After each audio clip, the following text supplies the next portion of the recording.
method. He has excellent concept base. He plays many roles during your preparation. Sometimes he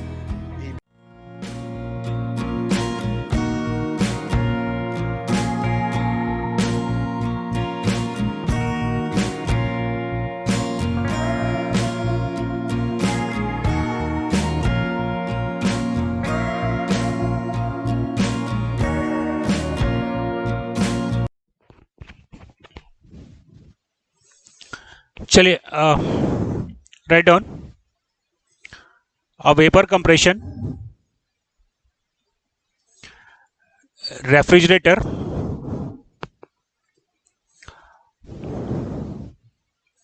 uses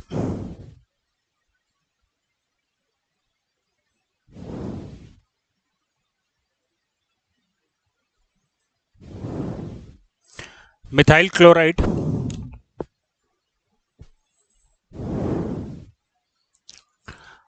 and operates between minus 10 degrees centigrade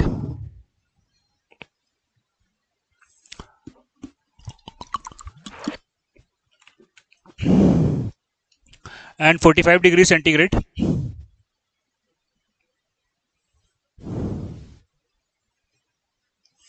at entry to the compressor.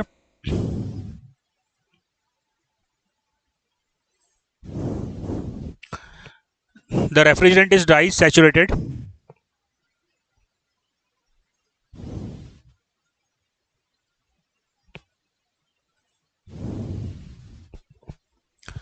Dry saturated, and after compression,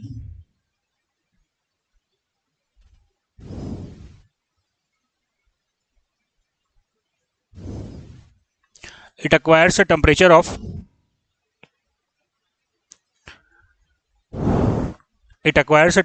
of 60 degrees centigrade. Find the COP of the cycle. फटाफट solve करिए एकदम इसको, बहुत छोटा सा question है. Author book scan.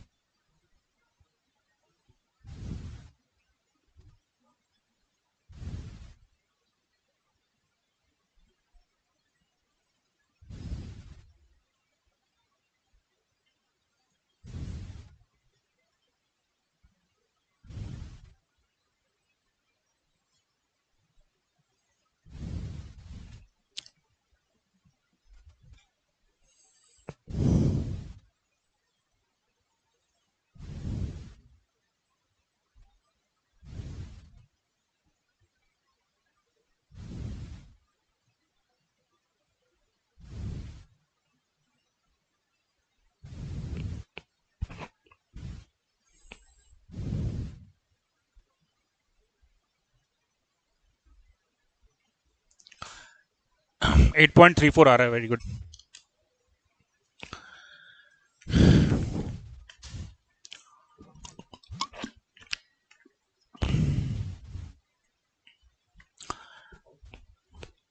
चलो ये देखो, बहुत छोटा सा क्वेश्चन है बेटा.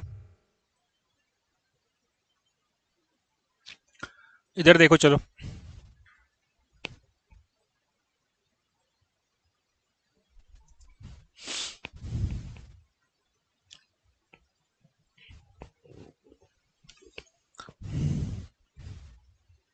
यहाँ पे आपको बोल रहा है कि vapour compression refrigerator uses methyl chloride and operates between इतना इतना. At entry to the compressor the refrigerant is dry saturated.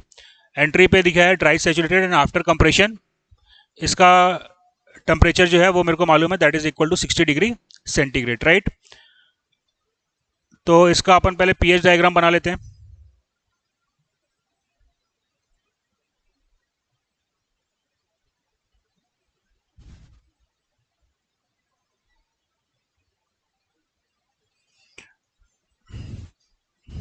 Dry saturated है, इसके बाद टेम्परेचर जा रहा है 60 degree centigrade.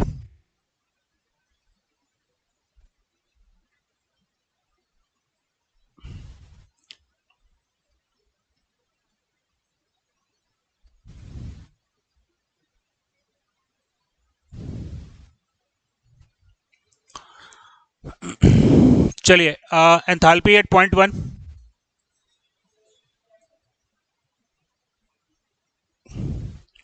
Four 60.7, enthalpy at 3 equal to enthalpy at 4, that is equal to 133, 1 equal to 133, right. अब यहाँ पे मेरे को 2 पे एंथैल्पी निकालनी है, तो मैं यहाँ पे एक पॉइंट ले लेता हूँ 2 डैश, करेक्ट है। तो H2 माइनस H2 डैश क्या होगा, CP of vapour 60 minus 45, is that clear. H2 dash is कितना, 483.6, करेक्ट है। व्हाट एल्स, अभी क्या नहीं मालूम मेरे को, H2 नहीं मालूम, H2 तो नहीं, हाँ H2 तो निकालना है, लेकिन साथ में और क्या नहीं पता है, CP ऑफ वेपर नहीं पता, कैसे निकलेगा वो।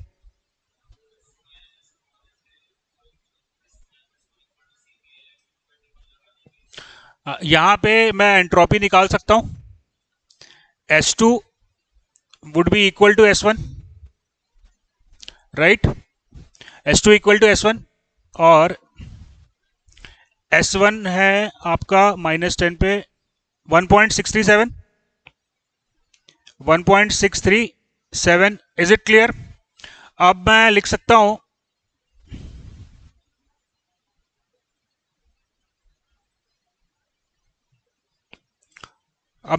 हूं, S2 माइनस S2 डैश क्या लिखूंगा Yogeshwar,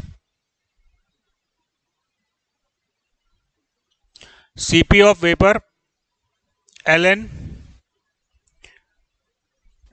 T2 by T2 dash, correct है। T2 आपको दिया हुआ है 273 प्लस 60, और T2 डैश है कितना, 273 प्लस 45, करेक्ट है। S2 equal to S1 1.637 and S2 dash is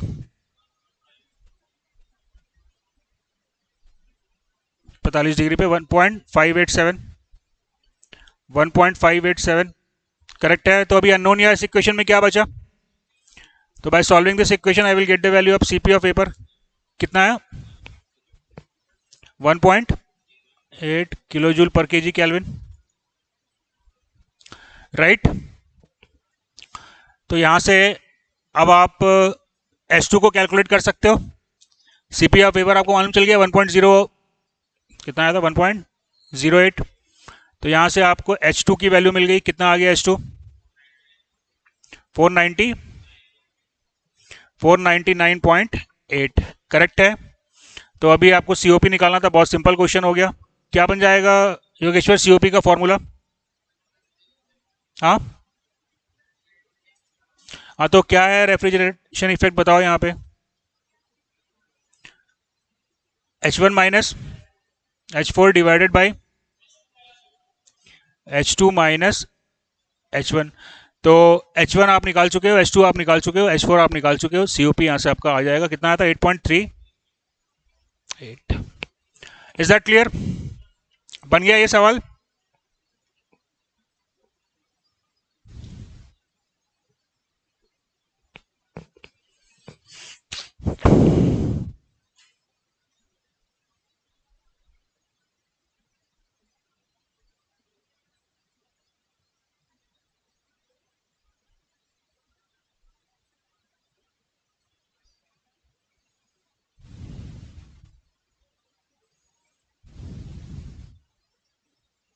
ये डायग्राम को ड्रॉ कर लीजिए, that is intercooling using direct contact heat exchanger, direct contact heat exchanger. Diagram को ड्रॉ कर लीजिए, फिर डिस्कस करते हैं।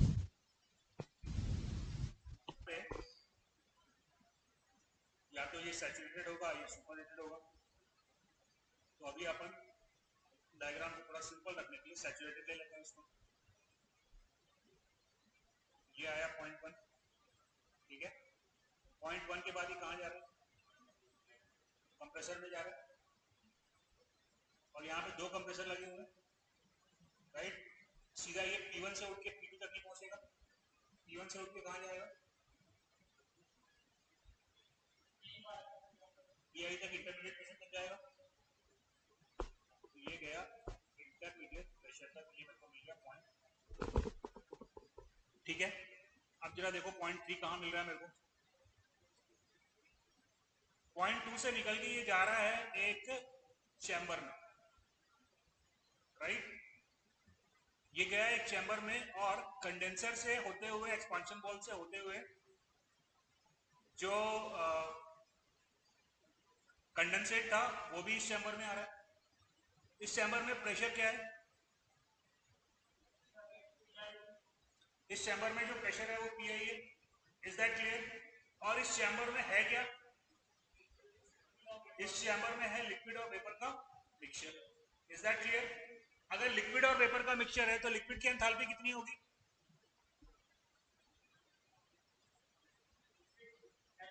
HF, और वेपर की एंथैल्पी कितनी होगी, Hg। तो पॉइंट 3 पे अपन निकल रहे हैं, सॉरी ये चैम्बर से बाहर, करेक्ट है। तो what should be enthalpy at point 3, Hg at pressure, PI। Very good, very good. ये हमको मिल गया पॉइंट 3, करेक्ट। चलिए पॉइंट 3 के बाद आप कहां जा रहे हो, पॉइंट 3 से निकल के आप जा रहे हो कंप्रेसर में। अब इस कंप्रेसर के बाद जो अपने को प्रेशर मिलेगा वो कंडेंसर प्रेशर के बराबर, यानी कि P2 के बराबर हो जाना चाहिए। तो यहां से अपन कंप्रेस किए और ये पॉइंट मेरे को मिल गया, point number 4। Is it clear. अब 4 पे आप कहां जा रहे हो, कंडेंसर। कंडेंसर का आउटपुट क्या मिलेगा आपको, सैचुरेटेड लिक्विड मिलेगा। अरे यार, तो ये हमको मिल गया पॉइंट 5। पॉइंट 5 के बाद आपने एक एक्सपांशन वॉल लगाया। ये एक्सपांशन वॉल जो है वो प्रेशर को रिड्यूस कर रहा है। एक्सपांशन वॉल लगेगा तो प्रेशर रिड्यूस होगा ना। कितना रिड्यूस हुआ, P2 से, वेरी गुड, P2 से PI तक आ गया। तो पॉइंट 6 कहां मिलेगा मेरे को, ये PI वाली लाइन पे मिलेगा मेरे को। तो ये मेरे को मिला पॉइंट नंबर 6। कोई दिक्कत, कोई समस्या, कोई परेशानी, क्लियर है बच्चों। चलो अब पॉइंट 7 क्या बोल रहा है, ये चैम्बर से वेपर चले गया था कंप्रेसर की तरफ और लिक्विड गया एक्सपांशन वॉल में। तो 7 पे स्टेट क्या होगा, हाँ HF होगा, सैचुरेटेड लिक्विड मिलेगा मेरे को। तो ये मेरे को मिला point number 7।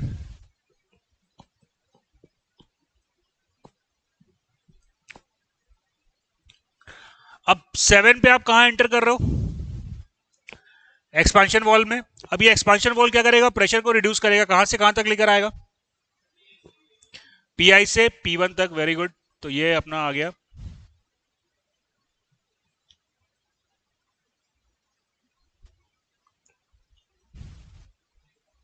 That is point number 8।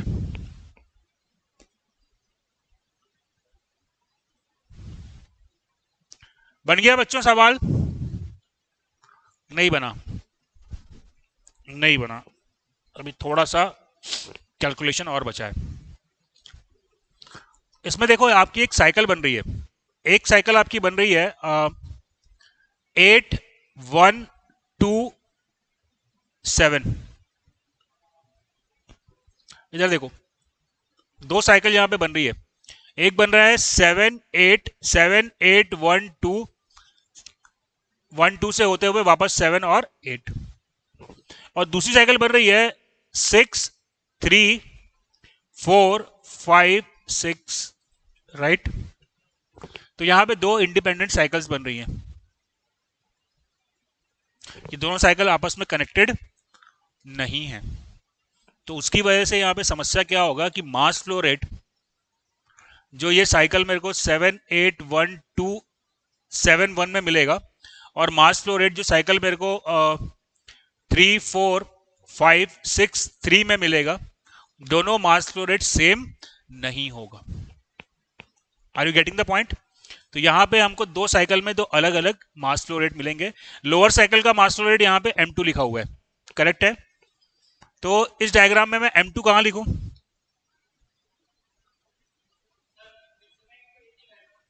Refrigerant एक ही रहेगा, रेफ्रिजरेंट एक ही रहेगा, लेकिन मास फ्लो रेट एक नहीं रहेगा, क्योंकि दो इंडिपेंडेंट साइकिल बन रही है। रेफ्रिजरेंट तो यहीं पे एक ही रेफ्रिजरेंट है, सेम रेफ्रिजरेंट है, लेकिन बेटा ये अलग साइकिल बन रही है ना, एकदम कंप्लीटली इंडिपेंडेंट, दोनों कनेक्टेड नहीं है साइकिल्स। तो दोनों साइकिल में सेम मास फ्लो रेट होगा ये जरूरी नहीं है। बात समझ में आ रही है? चलिए, तो ये हो क्या रहा है एक्चुअली, ये डायरेक्ट कॉन्टैक्ट हीट एक्सचेंजर लगाने की वजह से मेरे को दो इंडिपेंडेंट साइकिल्स मिल जा रही है। तो दोनों इंडिपेंडेंट साइकिल्स में मास फ्लो रेट जो है वो डिफरेंट होगा, करेक्ट है। M2 जो है, अब यहां पे आप देखो दो साइकिल बन रही है 81278, क्या मास फ्लो रेट है इसके अंदर? इसमें मास फ्लो रेट है M2, और ऊपर वाली साइकिल में मास फ्लो रेट है M1। Is it clear? So what is the refrigeration effect?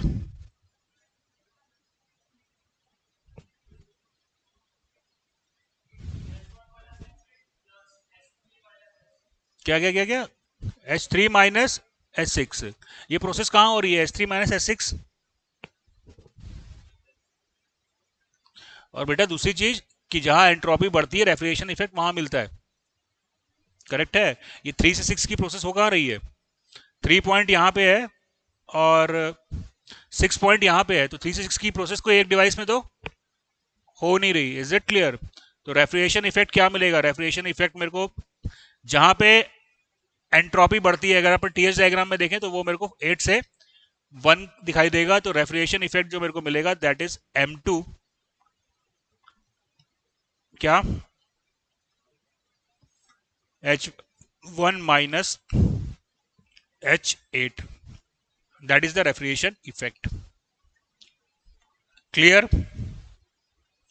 अब what is the work input?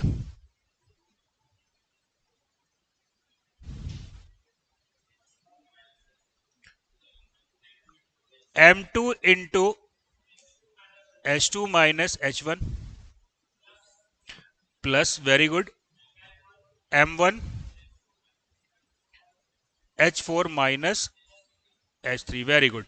चलो, क्वेश्चन सॉल्व हो गया? नहीं, अभी भी सॉल्व नहीं हुआ। हाँ, नहीं, सीओपी तो निकल जाएगा, रेफ्रिजरेशन इफेक्ट निकाल लोगे, डब्ल्यू नेट निकाल लोगे तो सीओपी निकल जाएगा, उसमें कोई दिक्कत नहीं है। देखो क्वेश्चन में मेरे को क्या क्या डेटा दिया रहता है, हम क्वेश्चन की डेटा की बात करते हैं। जो प्रैक्टिकल क्वेश्चन रहेगा उसमें मेरे को क्या पता रहेगा? उसमें मेरे को दिया रहेगा कंप्रेसर प्रेशर, इंटरमीडिएट जहां पे फ्लैश, सॉरी जहां पे हीट एक्सचेंजर लगा है उसका pressure, evaporator pressure. Is that clear? और मेरे को दिया रहेगा से कितना रेफ्रिजरेशन इफेक्ट रिक्वायर्ड है, राइट। अब मेरे को पीसी दिया है और मेरे को यहां पे कंप्रेसर के इनलेट पे क्या स्टेट है वो भी क्वेश्चन में दिया रहेगा। मैं मान लेता हूं कि सैचुरेटेड वेपर है, तो can you calculate the enthalpy at point 1? Yes no? Enthalpy at point 1 would be Hg at PC. Yes no? Can you calculate enthalpy at point 2?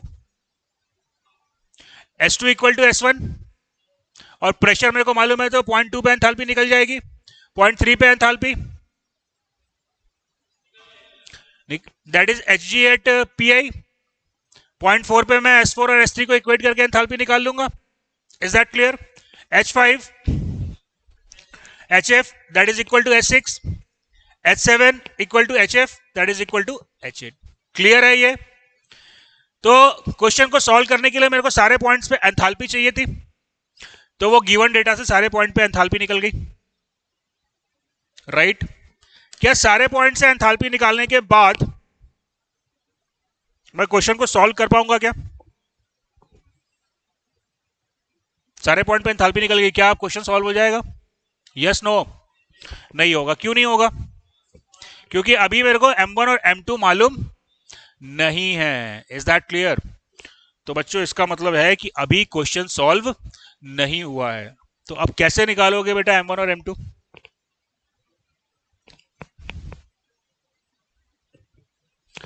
Apply the steady flow energy equation in this direct contact heat exchanger. क्या आ रहा है अंदर? M2 आ रहा है, क्या लेके आ रहा है? M2 आ रहा है, एक मिनट इसको थोड़ा छोटा कर ले पहले। वेपर नहीं यार, अपने साथ एनर्जी कितनी ला रहा है? आ क्या आ रहा है देखो यहाँ पे, यहाँ पे आ रहा है 2 आ रहा है, ठीक है, और क्या आ रहा है? 6 आ रहा है। बाहर क्या जा रहा है?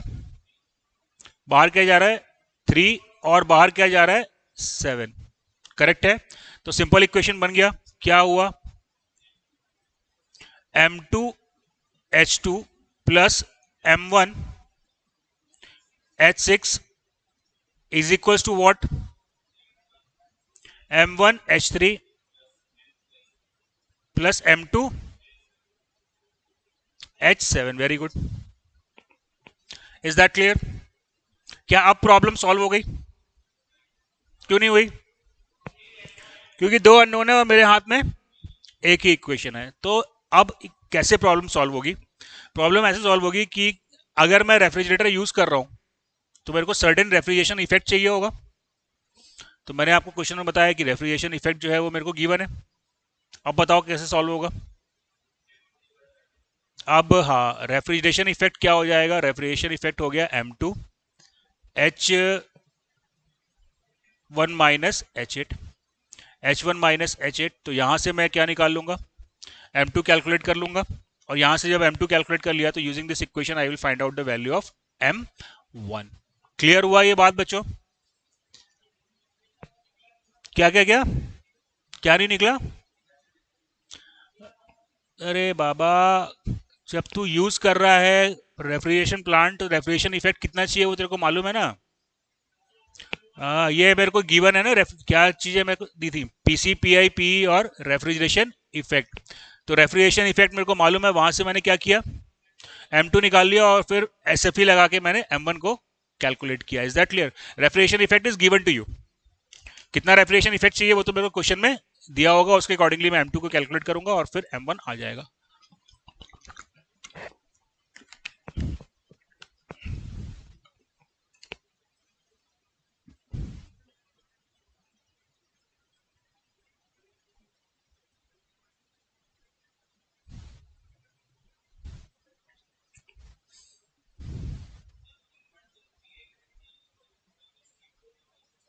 क्या क्या क्या?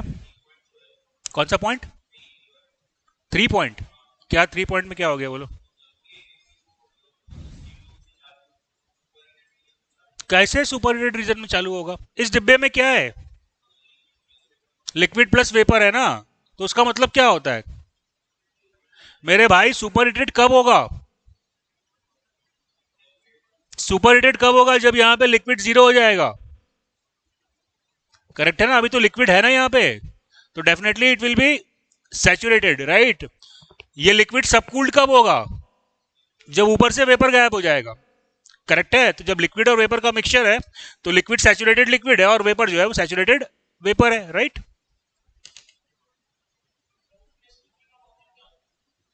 सीवी कहां पे लिखा है?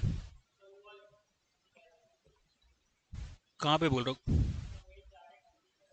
डायरेक्ट कॉन्टेक्ट हीट एक्सचेंजर इसमें बोल रहा हूँ। अच्छा, ये सी डॉट वी डॉट लिखा है। डायरेक्ट कॉन्टेक्ट हीट एक्सचेंजर को सी कंट्रोल वॉल्यूम लिखा है। ओके, हाँ। ये कंट्रोल वॉल्यूम इसलिए लिखा है होगा, जब उसने सॉल्व किया होगा क्वेश्चन को क्वेश्चन को क्या मतलब, ये वाली जब इक्वेशन लिखी होगी ना तो उसको एक्सप्लेन करने के लिए उसने ये कंट्रोल वॉल्यूम लिया है, राइट।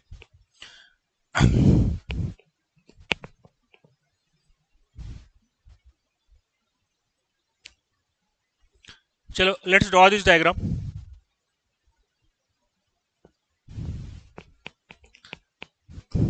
चलो ये थोड़ा सा ड्रॉ कर लो इसको, फिर अपन डिस्कस करते हैं।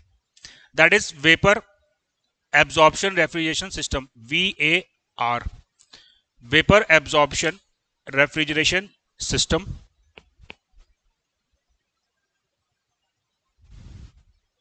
हो गया बेटा ड्रॉ? हो गया? हो गया योगेश्वर? चलो हो गया तो बोलते नहीं हो यार। चलो जी, यहां पे VCR साइकिल आपने पढ़ ली, समझ में आया? कंडेंसर से निकल के आप कहां जाते हो? तो यहां पे भी कंडेंसर से निकल के कहां गए? Expansion valve. एक्सपांशन वॉल्व से निकल के कहां जाते हो? इवेपोरेटर में। Very good. तो तीन डिवाइसेस, कंडेंसर, एक्सपांशन वॉल्व और इवेपोरेटर, सेम था जैसा कि VCR में था। अब VCR में आप इवेपोरेटर से निकल के कहां जाते हो? Very good. इवेपोरेटर से निकल के कंप्रेसर में जाते हो। क्यों जाते हो भाई कंप्रेसर में? ताकि हाँ, प्रेशर को कंडेंसर प्रेशर के बराबर करने के लिए। करेक्ट है। तो यहां पे अगर आप VAR देखो तो यहां पे मैंने क्या किया है, यहां पे मैंने कंप्रेसर को रिप्लेस कर दिया है। कंप्रेसर को मैंने यहां पे रिप्लेस कर दिया है। किससे रिप्लेस किया है?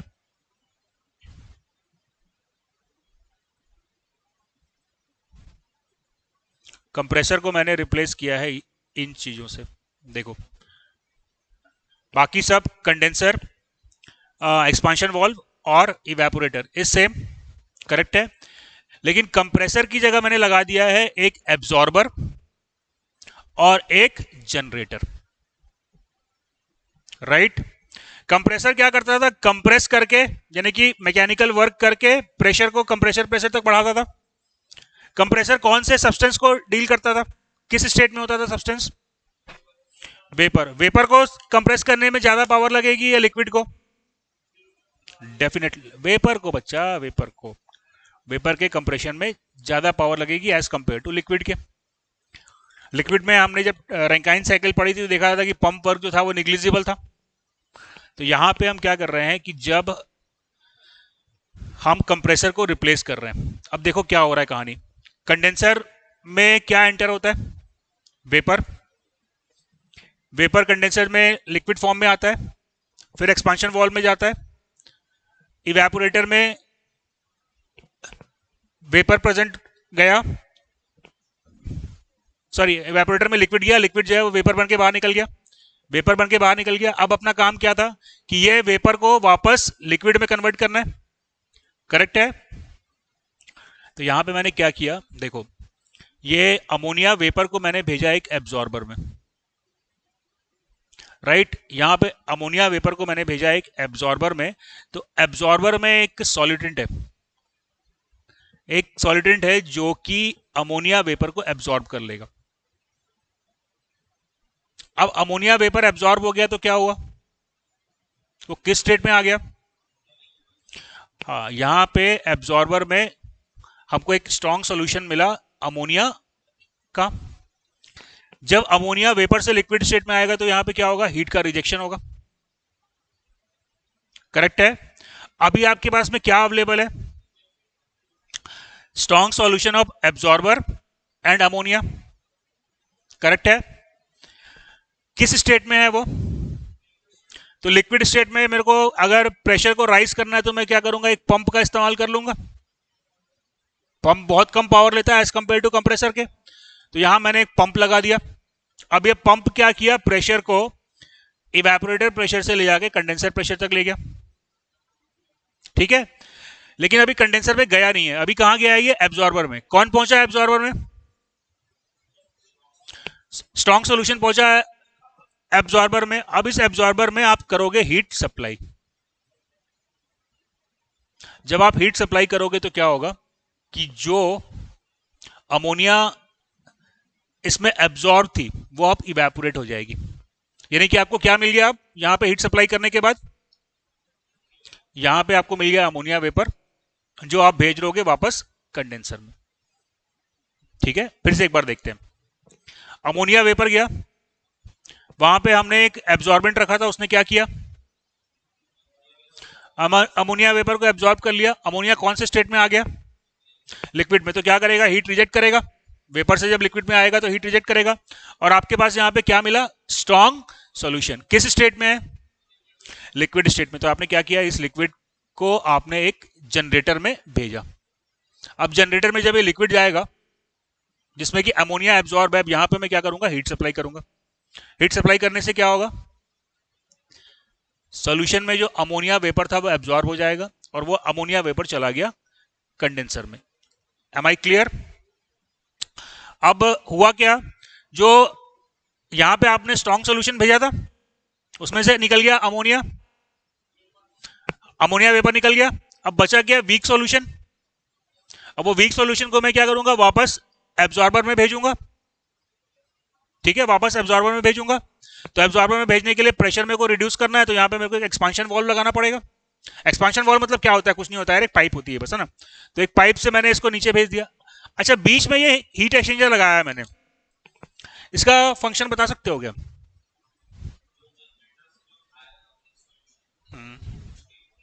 Very good, very good, very good, very good बेटा। देखो, जो स्ट्रॉन्ग सोल्यूशन जा रहा है उसको अपने को हीट सप्लाई करना है और वीक सोल्यूशन आके यहाँ पे हीट रिजेक्ट करने वाला है। तो स्ट्रॉन्ग सोल्यूशन को कुछ अमाउंट ऑफ हीट जो है वो मैं इस हीट एक्सचेंजर के माध्यम से दे रहा हूं। नहीं भी लगाऊंगा तो कोई फर्क नहीं पड़ेगा, प्लांट चलेगा, लेकिन मेरा एनर्जी जो है सप्लाई बढ़ जाएगा, एनर्जी सप्लाई जो है वो मेरा बढ़ जाएगा। यहां पे क्या हो रहा है, स्ट्रॉन्ग सोल्यूशन को आपको हीट देना था, राइट, और वीक सॉल्यूशन ने हीट रिजेक्ट करना था। तो वीक सॉल्यूशन की हीट आपने थोड़ी सी स्ट्रॉन्ग सॉल्यूशन को दे दी ताकि आपको स्ट्रॉन्ग सॉल्यूशन को कम हीट देना पड़े। Is that clear. तो क्या यहां पे मेरे को रेफ्रिजरेशन इफेक्ट मिल रहा है, यानी कि लो टेम्परेचर से हाई टेम्परेचर पे हीट ट्रांसफर हो रही है,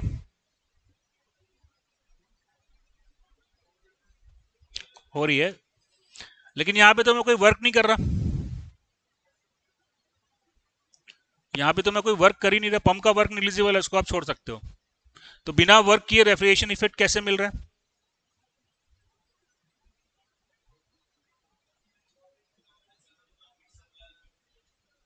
कंप्रेसर है कहां। हाँ, एक्चुअली यहां पे दो रिजर्वायर नहीं है। देखो इधर, एक आपका हो गया कंडेंसर, एक रिजर्वायर आपका हुआ कंडेंसर, राइट। दूसरा रिजर्वायर आपका हुआ इवेपोरेटर, राइट। तीसरा रिजर्वायर आपका हुआ जनरेटर,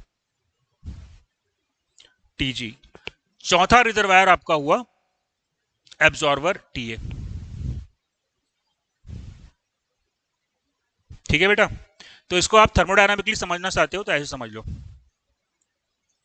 थर्मोडायनामिकली आप समझना चाहते हो तो आप इसको ऐसे समझ लो कि आपके पास एक इंजन है। बताओ इंजन कौन से टेम्परेचर के बीच में ऑपरेट कर रहा है, टीजी और टीए के बीच में।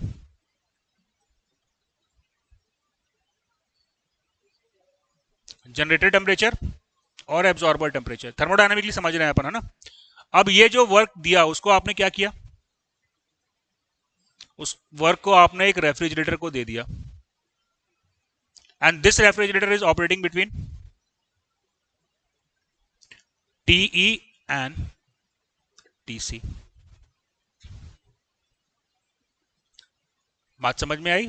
देखो, टी आपका प्लांट क्या कर रहा है, टी से निकाल के टीसी पे हीट सप्लाई कर रहा है, इसके लिए वर्क चाहिए।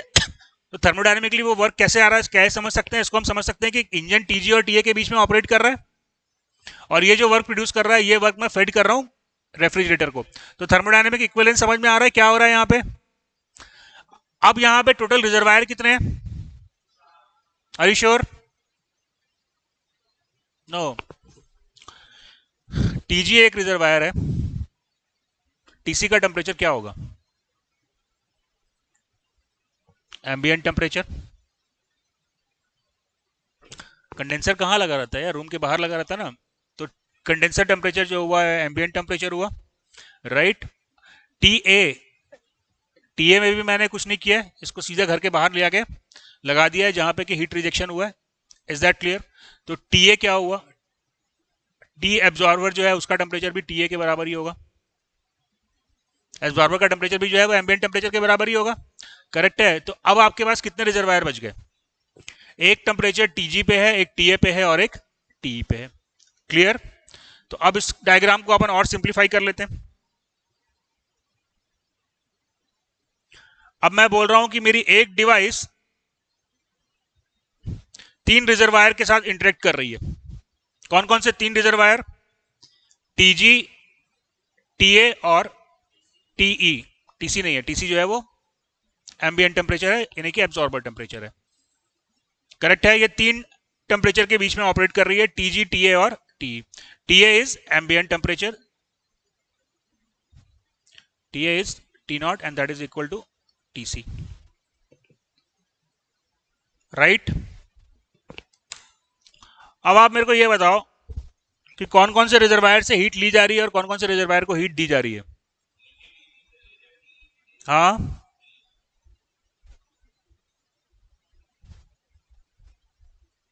टीजी और किससे ले रहे हैं? बेटा कैसे करते हो यार, नहीं बनेगा ना डायरेक्शन हीट फ्लो का। बोलो क्या हो रहा है?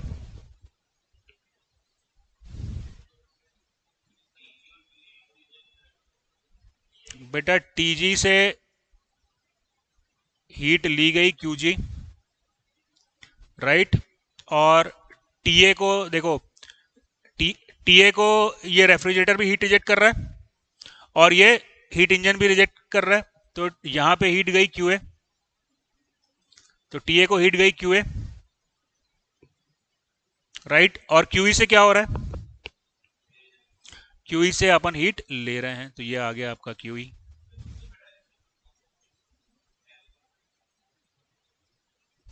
क्यूए का बोल रहा हूँ ना, हाँ।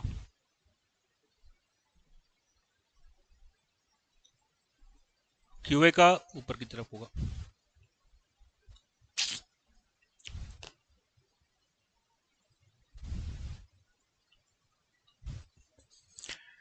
ठीक है। तो ये आपका सिंप्लीफाइड डायग्राम बन गया वेपर एब्जॉर्प्शन रेफ्रिजरेशन सिस्टम का, करेक्ट है। Can you tell me what would be its COP?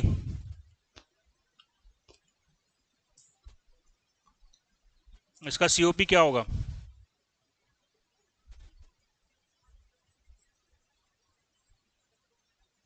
COP क्या होता है? Desired effect divided by input. तो डिजायर्ड इफेक्ट यहां पे क्या है?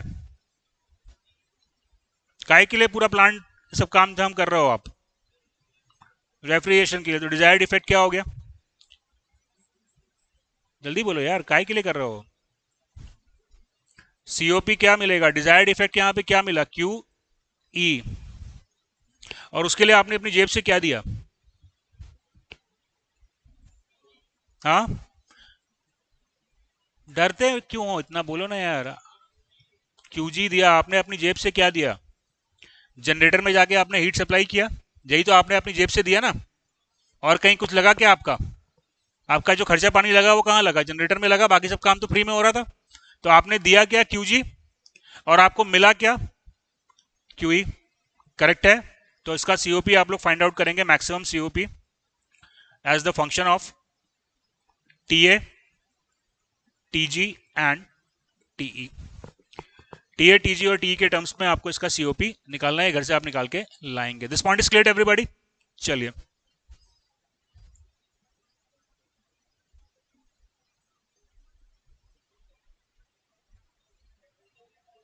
हाँ, टीए, टीजी और टीई के टर्म में रहेगा।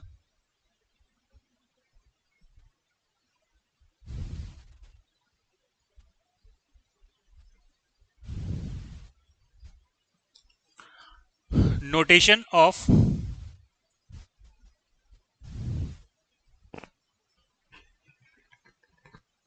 hydrocarbon based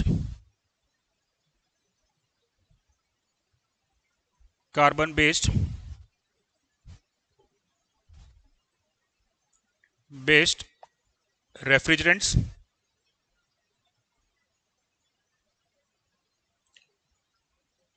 hydrocarbon based refrigerants hydrocarbon based refrigerant हम दो ही बेस यूज करते हैं, या तो हम मीथेन बेस्ड होता है CH4 या इथेन बेस्ड होता है। क्या फॉर्मूला इथेन का?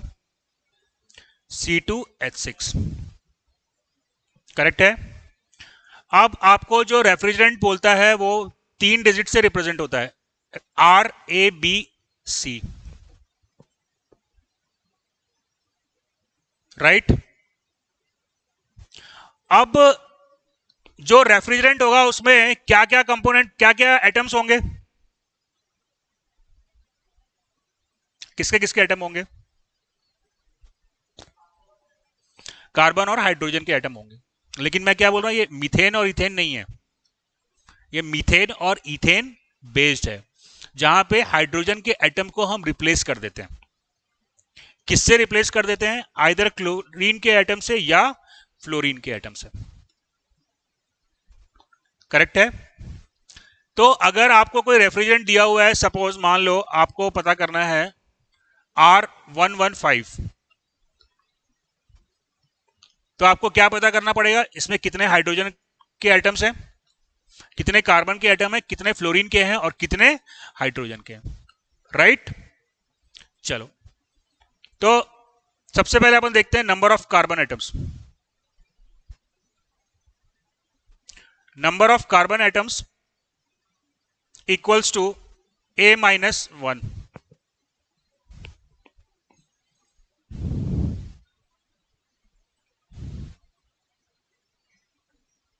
Right. Number of H2 atoms equals to B-1,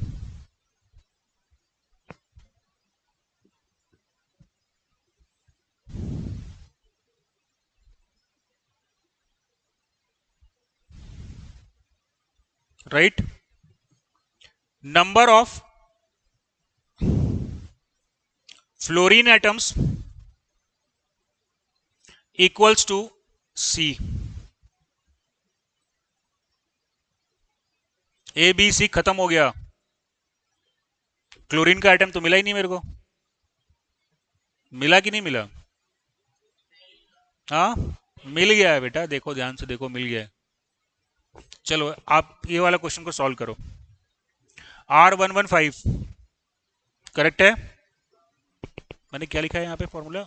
number of carbon atoms equal to, ना that is A+1, number of carbon atoms is equal to A+1, A+1 और number of hydrogen atoms where the first digit -1। हाँ ठीक है, hydrogen atom जो है वो तुम्हारा हो गया B-1। चलो इधर देखो, R115, ठीक है। नंबर ऑफ कार्बन एटम्स, हाँ, नंबर ऑफ कार्बन एटम्स 2 हो गया, करेक्ट है। Number of hydrogen atoms 0, correct है। Number of fluorine atoms 5। So do you know the number of chlorine atoms? काहे को 0 होगा रे बाबा? क्या फॉर्मूला है? C2H6, करेक्ट है। अब आपको क्या मिल रहा है? C2 मिल रहा है, Fl5 मिल रहा है, तो क्या होगा? कंप्लीट कैसे होगा? 6 एटम चाहिए ना मेरे को, 5 ही हुए हैं, तो क्या हुआ? Number of Cl atom equals to 1। आई बात समझ में?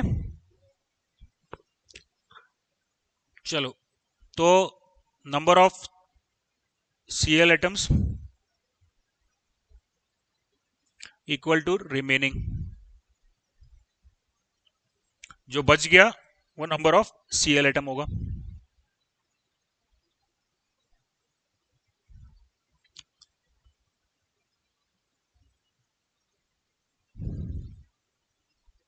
R12 फॉर्मूला बोलो।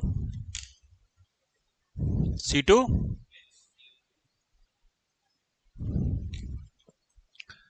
चलो C2 मान लिया, H हो गया, अच्छा, तुमने कर दिया इसको Cl5 ने, थोड़ा सा यहाँ पे ध्यान दो। ठीक है, तुम्हारा कैलकुलेशन सही है, but if it is two digit, अगर 3 डिजिट है तो वो, अगर 3 डिजिट है तो वो मीथेन, सॉरी इथेन बेस्ड है। अगर 2 डिजिट है तो वो मीथेन बेस्ड है। यहाँ पे आपने, तुमने आखिरी नंबर जीरो किया है, एक्चुअली ये है R012, तुमने इसको 120 कर लिया, तो तुम्हारा कॉन्सेप्ट गलत है। बात समझ में आ रही है? तुमने क्या लिया इसको 120, तो 120 लिखता ना मैं उसको, 120 लिखता ना मैं उसको, ये है एक्चुअल नंबर 012। अब बोलो, 2 डिजिट का है तो सिंपली आपको समझ लेना है कि ये मीथेन बेस्ड है।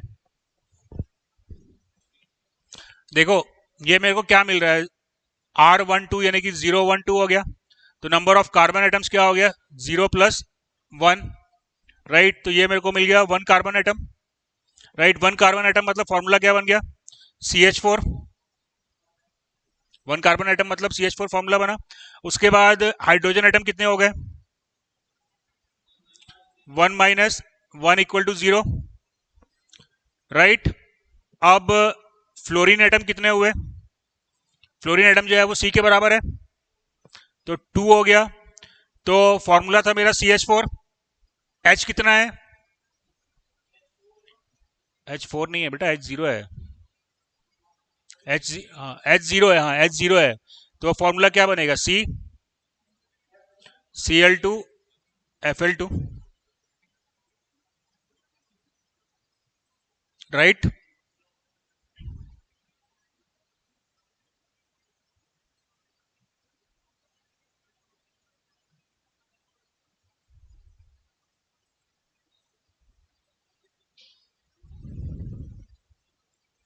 R22, R22 क्या लिखोगे, 0, 22 ऐसी लिखोगे ना, हाँ।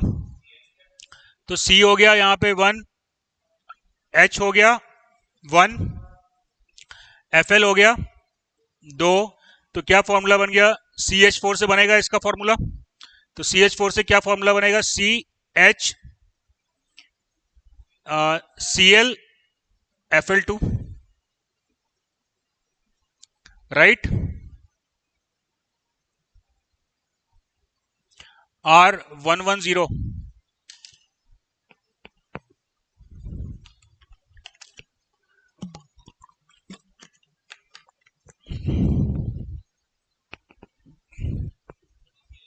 हाँ CCl4 गलत है,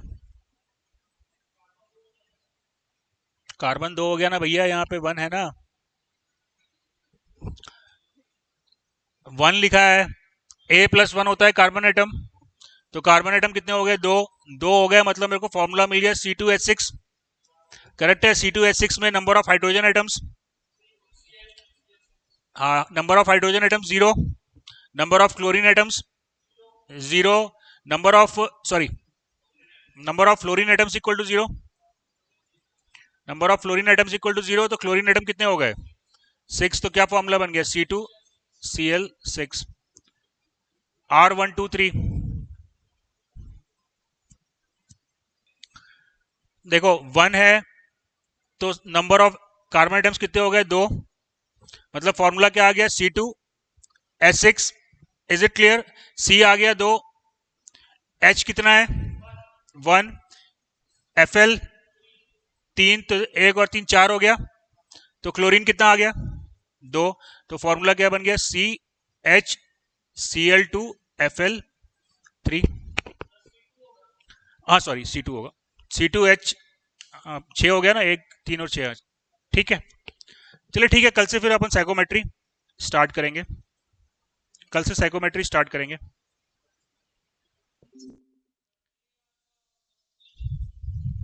वीआर कुछ नहीं है इसमें, बाकी तो तुम्हारा क्वेश्चन आएगा तो वो तो सिंपल VCR में जैसे अपन सॉल्व किया है वैसे सॉल्व करना है।